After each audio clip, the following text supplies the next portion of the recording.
TV ન્યૂઝમાં આપનું સ્વાગત છે। નંદ ઘેરા નંદ ભયો જય કનૈયા લાલ કી ના ગગનભેદી નાદ સાથે ભરૂચના વિવિધ મંદિરોમાં ભગવાન શ્રી કૃષ્ણનો 5251મો જન્મોત્સવ ખૂબ ધામધૂમથી ઉજવવામાં આવ્યો। નંદ ઘેરા આનંદ ભયો જય કનૈયા લાલ કી ના ગગનભેદી નાદ સાથે ભરૂચના વિવિધ મંદિરોમાં ભગવાન શ્રી કૃષ્ણનો 5251મો જન્મોત્સવ ખૂબ ધામધૂમથી ઉજવવામાં આવ્યો હતો। જન્માષ્ટમી એટલે ભગવાન શ્રી કૃષ્ણનો જન્મદિવસ। ભગવાન શ્રી કૃષ્ણનો જન્મ શ્રાવણ વદ આઠમની રાતે બરાબર 12 વાગ્યે મથુરાની જેલમાં થયો હતો। તેમના પિતાનું નામ વસુદેવ અને માતાનું નામ દેવકી હતું। દેવકીનું 8મું સંતાન કંસનો નાશ કરશે એવી ભવિષ્યવાણીથી ગભરાઈને કંસે વસુદેવ અને દેવકીને જેલમાં પૂરી દીધા હતા।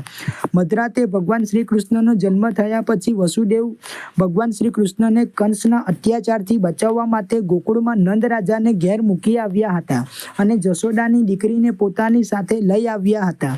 તેથી ભગવાન શ્રી કૃષ્ણના જન્મદિવસને ગોકુળ અષ્ટમી તરીકે પણ ઉજવવામાં આવે છે।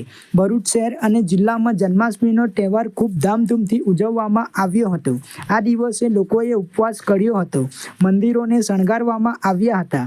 મંદિરોમાં રાત્રે ભજન કીર્તન થયા હતા અને રાત્રે બરાબર 12 વાગ્યાના ટકોરે ભગવાન શ્રી કૃષ્ણનો જન્મ થતાં લોકોએ એકબીજાની ઉપર ગુલાલ ઉડાડ્યો હતો અને નંદ ઘેરા નંદ ભયો જય કનૈયા લાલ કી હાથી ઘોડા પાલકી જય કનૈયા લાલ કી ના નાદ સાથે સમગ્ર મંદિર પરિસરને ગજવી મૂક્યું હતું અને નાચી કૂદીને લોકોએ પોતાનો આનંદ અને ઉત્સાહ વ્યક્ત કર્યો હતો। ત્યારબાદ ભગવાન શ્રી કૃષ્ણને અભિષેક પૂજન અને આરતી ઉતારી તેમને પંજરી માખણ મિશ્રી અને ચોકલેટનો પ્રસાદ ધરાવ્યો હતો અને ભક્તોમાં વહેંચ્યો હતો। ત્યારબાદ લોકોએ પારણામાં ઝૂલતા ભગવાન શ્રી કૃષ્ણના દર્શન કર્યા હતા। ત્યારબાદ ગોરસ ભરેલી મટકી ફોડવાનો કાર્યક્રમ યોજવામાં આવ્યો હતો। મોટી સંખ્યામાં લોકોએ આ મટકી ફોડના કાર્યક્રમનો આનંદ માણ્યો હતો। મટકી ફોડ પ્રતિયોગિતા માટે ઇનામ રાખવામાં આવ્યું હતું। ફૂટેલી માટલીની ટુકડીને તિજોરીમાં રાખવી સુકનવંતી માનવામાં આવે છે।